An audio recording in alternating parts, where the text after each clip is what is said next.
This is the Ty Walker Show. Salvador Perez hit his 300th career home run the other day in Philly. Does this help the Royals propel themselves on a playoff run? We'll talk about that in the show. The Chiefs start 0-2. Is it time to hit the panic button on the Chiefs? That topic we will talk about today. Joe Burrow out for 3 months with an injury. How is this going to affect the Cincinnati Bengals, and how will that affect the rest of their season? We're going to talk about that and many more today. You're watching The Ty Walker Show here on YouTube. Well, I wasn't planning on having a podcast inside. But Mother Nature had other plans otherwise with stationary rain. So here we go. We on the porch today. What's up, guys? It's The Ty Walker Show. We're back. We finally made a return. It's been like a year. So it's good to be back. I've had more time on my hands, so I decided that I might bring back the podcast, and I talked about it with some other people, and they said, yeah, it's a great idea. So we're back. Here we are. We're back. I hope everybody's having a great day and everything. But, let's go ahead and get to the first thing on our agenda. So this is a segment that we call the 60-second drill, that we're going to talk about as much headlines in 60 seconds. Let's go ahead and start off with it. Hey, this week, Salvador Perez hit home run number 300 this week in his career. Big milestone for him. It was also his 1,000th RBI, and I believe his 1,700th hit of his career. So, big milestones there for Salvador Perez. Yesterday, Sunday Night Football, first primetime game for both the Vikings and the Falcons. J.J. McCarthy, I guess, got hurt during the game and will miss next week. Falcons won that game 22-6. Only one touchdown scored in that game yesterday. Joe Burrow is going to miss 3 months with a turf toe injury. Austin Eckler is out for the season for the Washington Commanders after having a torn Achilles, and he will miss the remainder of the 2025 NFL season. Hey, it's Ty from The Ty Walker Show. I'm here to interrupt this with a promo for W Energy. You ever feel sluggish whenever you're trying to do work, schoolwork, or you're trying to game and stuff? Well, use our product, W Energy. If you want that sudden kick of energy, of caffeine, use W Energy, and we got a promo code for you. If you want 10% off your energy on W Energy, hey, use code MSN Racing. That is a capital MSNN and a capital R, no spaces, if you want 10% off your order. Go support us and go support an amazing product. Well, before we get into our next segment about the Mizzou Tigers, we have a feel-good story. Shout out to my friend Elise Lewis, who actually currently goes to the University of Missouri right now. Gave us a feel-good story about a guy that plays for the Mizzou football team. Logan Muckey had throat cancer in the spring, and now he's officially cancer-free. Good news. And what makes it even better is he's a captain for the Mizzou Tigers. So, hey, we got a feel-good story on a feel-good Monday. Hey, there ain't nothing better than that. Ain't nothing better than that. But let's go ahead and get in that topic of the Mizzou Tigers. They got the win on Saturday. Impressive fashion against the University of Louisiana Raging Cajuns, 52-10. Led by Ahmad Hardy, who went out there and rushed for 250 yards and 3 touchdowns. All 3 of their running backs got at least 80 yards. Their first string, their second string, and the third string, who came out in the third and fourth quarter and even got 112 rushing yards, and every single one of those guys also got a touchdown. Ahmad Hardy, he got 3, and then Jamal Roberts, he got a receiving touchdown, and then King, he got a rushing touchdown in the fourth quarter. That was the final touchdown of the game. So Missouri looked good. They play South Carolina this week on ESPN, 6 o'clock on Saturday. They look good. Obviously, this is probably their first true opponent, if you don't count KU as that. First SEC opponent of the season. So we're going to have to see how they look and everything. Mizzou has looked good, though, over the last 3 weeks. Bo Prabula and Ahmad Hardy have looked like legit Heisman candidates. especially Bo Perbula. And then after what we see against Louisiana, people are comparing Ahmad Hardy to Ashton Jeanty, and y'all know about Ashton Jeanty last year robbed the Heisman. Obviously, Travis Hunter won it, and I purely still think Ashton Jeanty should have won that Heisman. I think most people agree Ashton Jeanty should have won the Heisman and everything. And yeah, I believe Ashton Jeanty should have won the Heisman. And people are comparing Ahmad Hardy to Ashton Jeanty. I mean, that's good company to be compared to, is Ahmad Hardy and Ashton Jeanty. I mean, that's really good company for him. So we'll see how this goes throughout the season for Ahmad Hardy and Bo Perbula. But I think right now, after week 3, way too early Heisman predictions, they both could be in there. And they both could be talked about as Heisman candidates this season. Well, let's go ahead and get on our next segment. Obviously, we're talking about Kansas City sports or Missouri sports here. Obviously, yesterday, the Chiefs played, and that was a rough one. That was a rough one. Chiefs ended up falling to 0-2, losing to the Philadelphia Eagles 20-17. It was a rough one. It surely was. Chiefs could have won that. Travis Kelce kind of cost the game. I mean, he should have caught that and then ended up dropping it, and ball goes in the air, gets picked off, and Philly ends up going down the field scoring a touchdown and taking a 10-point lead. So a 7-point swing there. Chiefs could have taken the lead, and instead they ended up going down 10 and ended up losing the game by 3. Chiefs they tried to get back into it. They got a touchdown to Tyquan Thornton down the field with about 3 minutes and 30 seconds left. And the defense couldn't get a stop. First rush for Philadelphia. They run it right down the throat with Saquon Barkley. He gets 9 yards. They take it down to the 2-minute warning, and they push it for the first down, and that resulted in the end of the game. So it's a tough way to lose. The Chiefs start 0-2 for the first time since 2014, and if I'm not mistaken, I don't think we made the playoffs that year, and I don't think each year we've started 0-2, we've made the playoffs. So kind of in a tough spot. Mahomes has never started a season 0-2. He started a season 0-1, but he's came back each and every time to win week 2. And it's kind of rough to go out here with these games. I mean, you're missing Rashee Rice for the first 6 games. Xavier Worthy, the hope is he's back next week. We'll have to see. Luckily, he practiced this past week, but we're going to have to see with Worthy. Everybody forgets about Jalen Royals.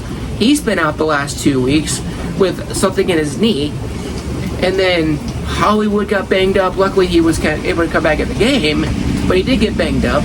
So, I mean, your top 3 receivers are at least out.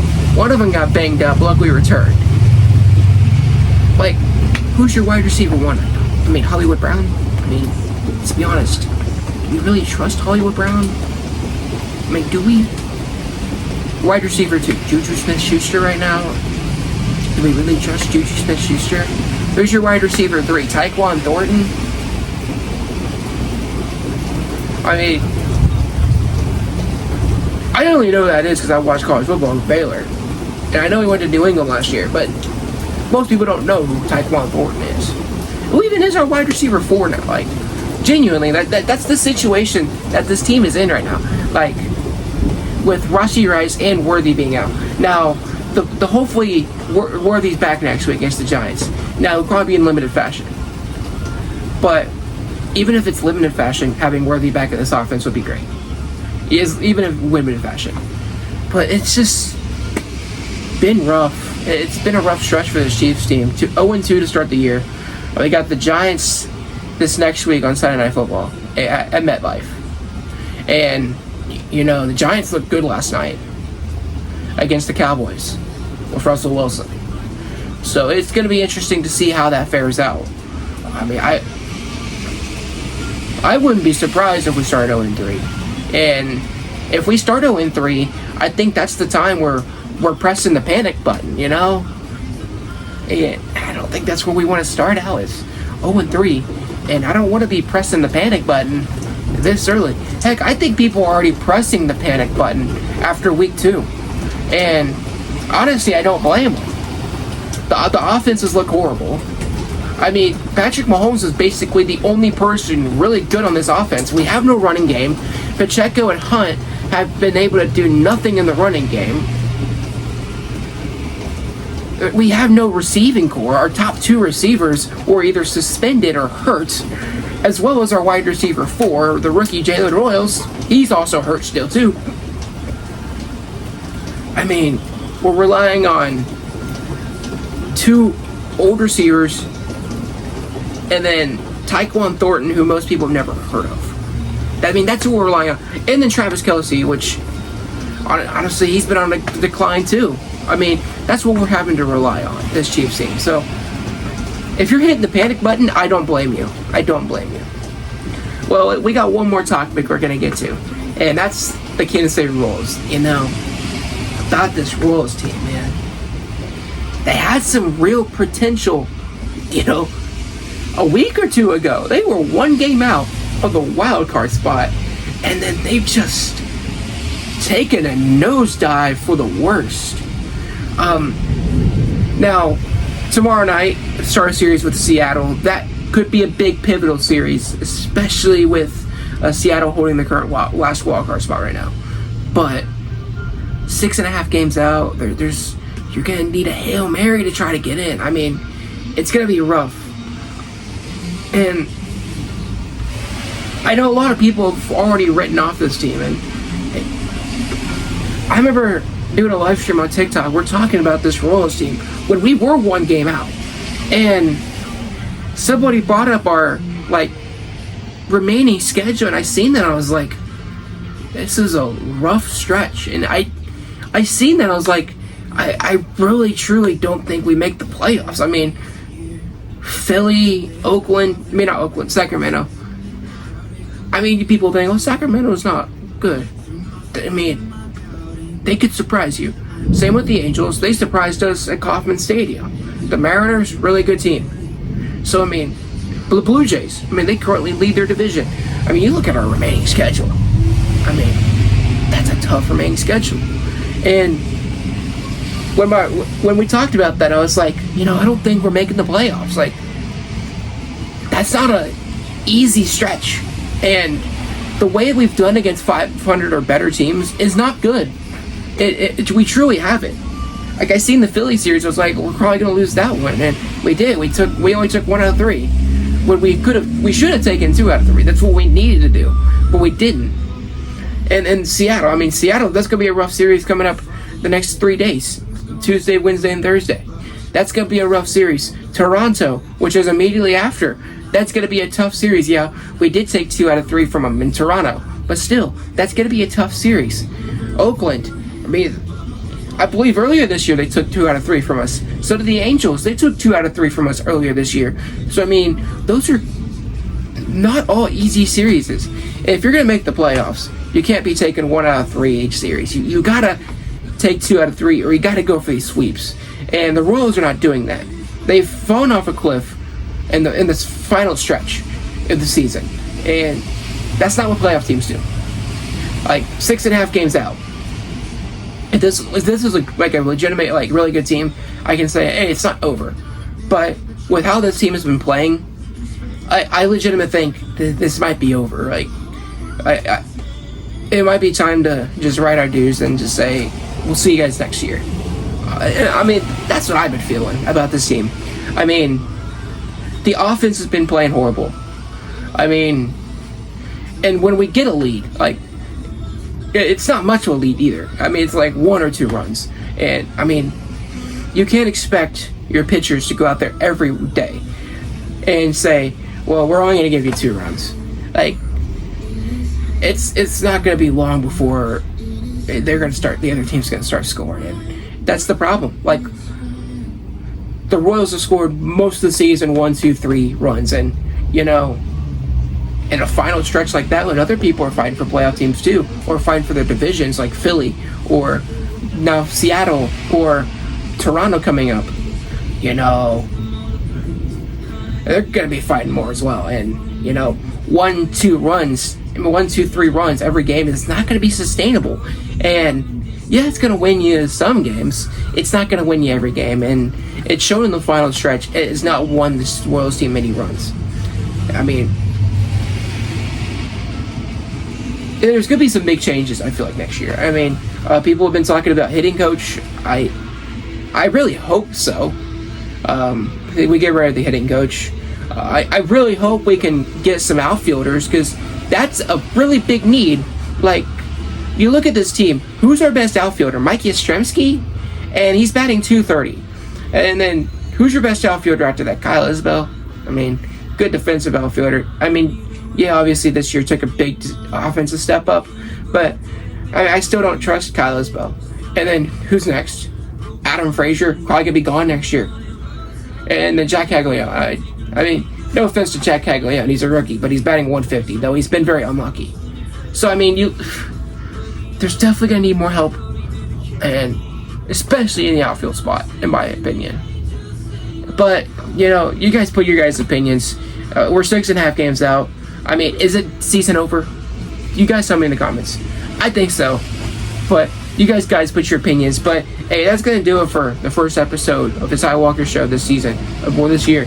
Hey, I hope you guys enjoyed this, and hey, we'll see you guys next Monday. We're going to do this every Monday. We'll try to do this every Monday and everything. So, I hope you guys have a good day. Hey, God bless, peace out, and hope you guys have a good week.